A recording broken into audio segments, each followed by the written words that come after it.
Peer পদ্ধতির যে রাজনীতি নেপাল বা ধরুন ইসরায়েলে কোনো দেশেই আসলে এখন পর্যন্ত কোনো ভালো ফলাফল আনতে পারেনি। এখন সেই পিয়ার পদ্ধতির ভূত আমাদের দেশে চেপে বসেছে।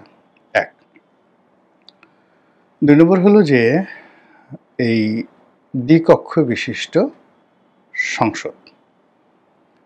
তো আপার সংসদ, লোয়ার সংসদ। মানে ব্রিটেনের, ইংল্যান্ডের অনেকটা সেই লর্ড সভা এর মতো করে আমাদের একটা উচ্চ কক্ষ থাকবে। ভারতে যেমন বিধানসভা এবং লোকসভা।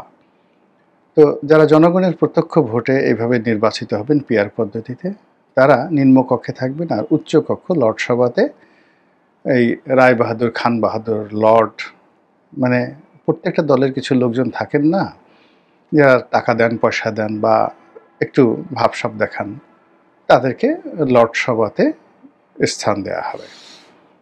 এটা অনেকটা রাজকীয় ব্যাপার-স্যাপার, ভারতের মতো, ইংল্যান্ডের মতো। কিন্তু বাংলাদেশে আসলে ওরকম লর্ড, রায় বাহাদুর, খান বাহাদুর আছে কি?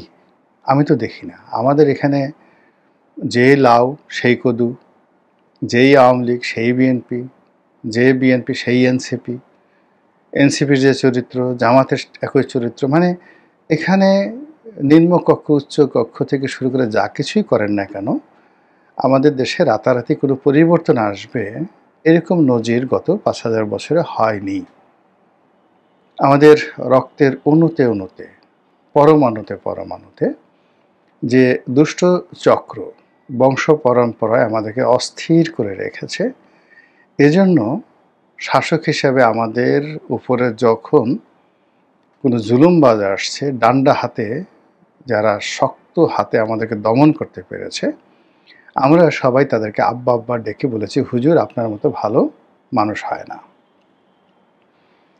আর যে সকল মানুষ আমাদেরকে ভালোবাসার চেষ্টা করেছে, নরম হওয়ার চেষ্টা করেছে, আমরা একেবারে তার ঘাড়ের উপর বসে কখনো তার ঘাড় মটকে দিয়েছি, আর কখনো তার মাথার উপরে যা হয়, ছোট পোলাপান যা করে আমরা সেই কাজ করে দিয়েছি।